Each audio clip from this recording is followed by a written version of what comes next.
today, I'm going to show you how to strike up a torch and cut a piece of metal. I've been working in a welding shop for 3 semesters, and I've also taken 2 semesters of welding. The first thing you have to learn in welding class is how to strike a torch and cut a piece of metal. If not, you can't weld because you have no metal. First thing you need to do is make sure that your bottles are connected and hooked up, and all the hoses are hooked up to your torch.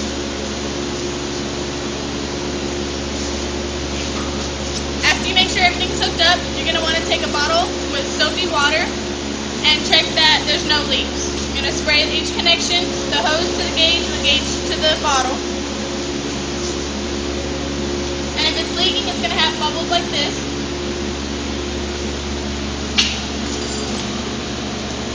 All you do is you take a wrench and you tighten that fitting up.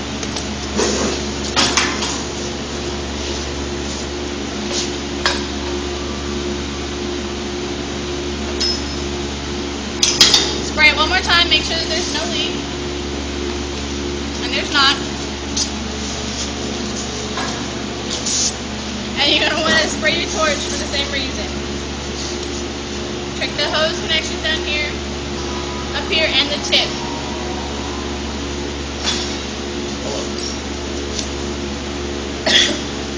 After you've done all that, you're going to want to turn your acetylene on, one turn. That's this knob with the red hose right here. Red always means acetylene. You're going to take your striker, and in front of the tip, you're going to strike it. And then you're going to want to adjust the oxygen knob up here. First, you make sure that there's black smoke, and then you adjust the knob. You're going to want to fine-tune it so that there's little white tips of glue at the tip.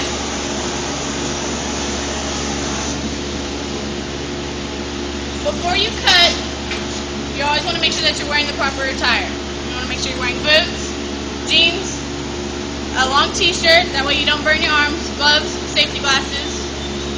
I wear a cap because I have long hair and I don't want it to burn, and a face shield. You can use a welding hood, just make sure it's on grind or else it'll be really hard to see.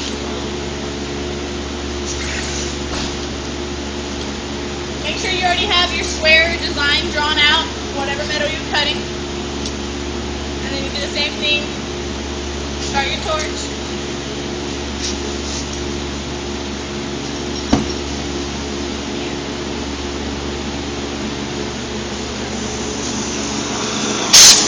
In order to cut, you have to make the metal red hot, and then you push the trigger. That makes the oxygen take over. After the metal is red hot, you start cutting and you follow the design. You want to make sure that you don't go too fast, because then you'll lose the heat in the middle, and you want to make sure you don't go too slow or else you'll have slag build up. While you're cutting, if you're going the right speed, all the slag will be falling out of the bottom, and then you'll have a good cut.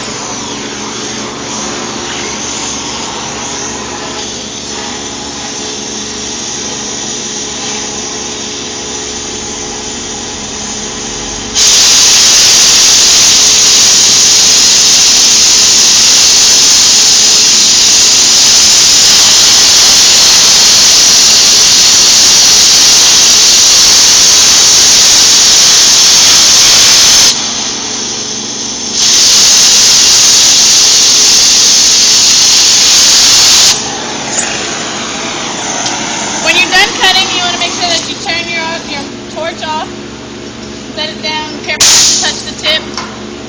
It's hot. If you're not going to be using the torch or the bottles anymore and nobody else is going to use it, make sure you turn all of it off. In a shop, people normally use it right after you, so normally don't turn it off. When you're done with your metal, you want to take it off, dip it in some cold water. That cools it off. Don't touch it with your bare hands because it's really hot.